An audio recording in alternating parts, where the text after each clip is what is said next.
National human রাইটসের একজন কর্মী, সক্রিয় কর্মী এবং নেত্রী সঙ্গীতা চক্রবর্তী। দিদি, আপনি কিন্তু নমস্কার, বিস্ফোরক সব কথা কিন্তু বলছেন, সেটা অন ক্যামেরা আপনার মুখ থেকে শুনবো। আমরা সবাই জানি পশ্চিমবঙ্গে 2026-এর বিধানসভা ইলেকশন, এবং সেখানে এই মুহূর্তে একমাত্র বিরোধী দল, একমাত্র নয় মানে যারা ক্ষমতায় আসার সম্ভাবনা আছে সেটা হচ্ছে বিজেপি। কিন্তু আপনি বলছেন যে বিজেপির অনেক অন্তর্দ্বন্দ্ব আছে এবং বিরোধী দল হিসেবে কম্পিটেন্ট নয়। এটা কিসের উপর ভিত্তি করে আপনি বলছেন?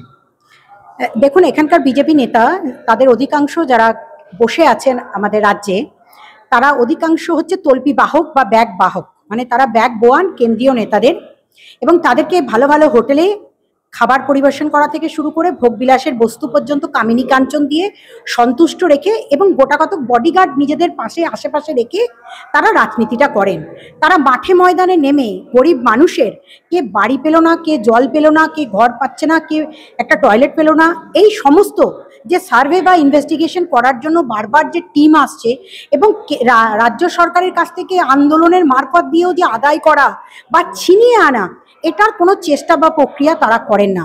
তারা শুধুমাত্র কাগজে এবং হোয়াটসঅ্যাপ ইউনিভার্সিটি আর ফেসবুক আর ইউটিউবের জগতে তারা ভাসমান। সুতরাং এই সমস্ত নেতা দিয়ে, কামিনী কাঞ্চন ভোগবিলাসকারী নেতা দিয়ে এবং তাদের তল্পিতল্পা বাহক হয়ে ঘুরে বেড়ানো, আর কিছু হলে টিএমসি নেতাদের সহায়তা নিয়ে তারা টিকে আছেন নিজের নিজের এলাকায়। তো সেই নেতাদের দিয়ে পশ্চিমবাংলায় পরিবর্তন আসবে, এটা যদি কেন্দ্রের নেতারা ভেবে বসে থাকেন বিজেপির ক্ষেত্রে, আমি বলবো বড় বড় ভুল ভাবছেন। শুভেন্দু অধিকারীর মতো খুব কম নেতারা আছেন যারা মাঠে ময়দানে লড়তে জানেন এবং অধিকার ছিনিয়ে আনতে জানেন। জাস্টিস অভিজিৎ গাঙ্গুলি, প্রাক্তন বিচারপতি হাইকোর্টের, তিনি বিজেপিতে গিয়েছেন। তো এইরকম মানুষ যখন সেই দলে আছে, এই ধরনের মানুষকে সামনে রেখে তো বিজেপি নতুন কিছু করতে পারে বলে মানুষের মনে একটা ধারণা জন্ম দেওয়ার চেষ্টা করছে। কিন্তু আপনি যে অভিযোগগুলো আনছেন, এগুলোর কি কোনো ভিত্তি আছে? দেখুন, প্রত্যেকটা, আমি যে অভিযোগগুলো তুলছি তার প্রত্যেকটার প্রমাণ আমি সাথে নিয়েই ঘুরি এবং দীর্ঘদিন ধরে চিঠি চাপাটি কেন্দ্রের কাছে পাঠাতে থাকি। আরেকটা কথা আপনি বললেন, হ্যাঁ, জাস্টিস অভিজিৎ গাঙ্গুলি এসছেন বিজেপিতে, ডেফিনেটলি একটা ভালো মুখ, এটা নিয়ে কোনো ডাউট নেই। কিন্তু জাস্টিস অভিজিৎ গাঙ্গুলি তিনি কি করতেন?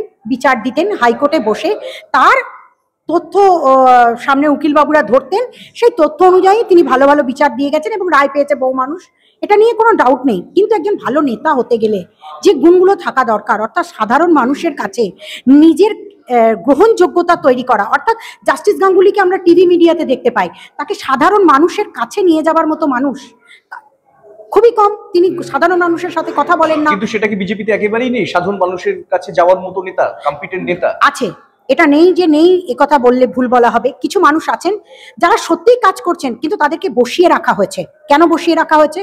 তার কারণ একটা সিন্ডিকেট সিস্টেম বিজেপির মধ্যে চলছে, যারা তোলা তুলছে আর খাচ্ছে, বালির ভাগ থেকে শুরু করে কয়লার ভাগ পর্যন্ত তারা খাচ্ছে না, তাদের নিজেদের গতের লোকজনদেরকে বসিয়ে রেখেছেন তোলা তুলবার জন্য। আর এই প্রতিবাদটা করার মতো লোক যখনই বিজেপিতে তৈরি হচ্ছে এবং যারা প্রতিবাদ করছে, সেই সমস্ত নেতাদেরকে অবিলম্বে সাসপেন্ড করে দেওয়া হয়েছে, শোকজ করা হয়েছে। এমন একটা ঘটনা আমি বলছি, দুধকুমার মণ্ডলকেও, দুধকুমার মণ্ডলের মতো নেতা যিনি পঞ্চায়েত সমিতি জিতে আছেন, তাকেও পর্যন্ত সাসপেন্ড করে রেখেছে বিজেপি। আপনারা কি সেটা জানেন? তো আমি বলবো পশ্চিমবাংলা বিজেপির চৈতন্য কোনোদিনই ফিরবে না।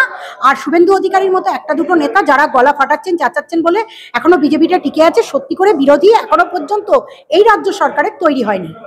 তাহলে আগামী দিনে এই বর্তমান শাসক দলের বিরোধী শক্তি কিভাবে আসতে পারে, উঠে আসতে পারে বলে আপনার মনে হয়? এটা দেখুন, ভোট এমন হয়, ভোট হয় এলাকা ভিত্তিক। তো এলাকা ভিত্তিক ইকুয়েশন যদি চেঞ্জ করা যায়, অর্থাৎ যদি সমস্ত, যেমন দিল্লিতে ভোট কিভাবে হলো, মানে ভোটগুলো ভাগ হয়ে গেল, ডিভাইড হয়ে গেল। আজকে বিজেপি ভাবছে হিন্দু ভোট কনসলিডেট করব, অর্থাৎ হিন্দু ভোটকে আমাদের একতরফা ভাবে নিয়ে এলে আমরা হয়তো জিতে যাব। এবং এই ভাগ, এই চিন্তা ভাবনা নিয়ে যখন বিজেপি চলছে, সেই বিজেপিকে বলবো, গ্রাম বাংলার মানুষ ভাতায় বিশ্বাস করে, তারা ভাতা চায়, তারা মাস গেলে 1000 টাকা 1500 টাকা তাদের অ্যাকাউন্টে পাচ্ছে। সুতরাং তারা কোনো রকম ভাবে হিন্দু ভোট বা মুসলিম ভোট বা খ্রিস্টান ভোট বা বৌদ্ধ ভোট, এটা দেখে ভোট দেবেন না। তারা জানেন সেই এলাকার কোন নেতাটা তার বাড়ি এসে খবর নিয়ে যায় যে তার মাসের টাকাটা ঢুকেছে কিনা, লক্ষ্মীর ভান্ডারের টাকাটা ঢুকেছে কিনা, এই দেখে মানুষ টিকে আছেন। হ্যাঁ, বলবেন বিচার ব্যবস্থার পরিস্থিতি অনুযায়ী বহু মানুষ বিচার পাচ্ছেন না, এটার অনেক কারণ আছে। কারণ হচ্ছে আজকে লোয়ার কোর্টগুলোর যা অবস্থা, তাতে করে সেদিকেও আওয়াজ তোলবার মতো বিজেপির তার লিগ্যাল সেলটা বা সিপিএম বা অন্যান্য বিরোধী দলগুলো তাদের লিগ্যাল সেল সিস্টেমটাকে একেবারে ধ্বংস করে ফেলেছেন।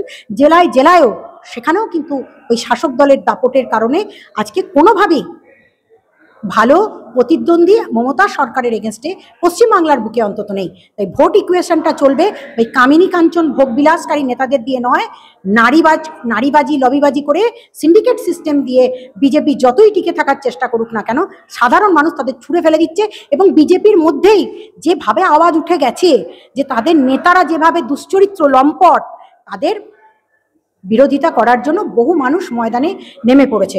এর থেকে যদি বিজেপি সূত্রে নিয়ে এগিয়ে আসে তো 2026-এর ইকুয়েশন হয়তো চেঞ্জ হতে পারে। কিন্তু কি করে চেঞ্জ করবেন? এখানে টপ টু বটম যেভাবে জেলা সভাপতি থেকে শুরু করে মণ্ডল সভাপতিগুলো নির্বাচন হয়েছে, হয়তো দেখা যাবে রাজ্য সভাপতি সেইভাবেই ভোট পাবেন এবং রাজ্য সভাপতি হবে গতের লোক, তিনিও এসে সেই কাজই করবেন।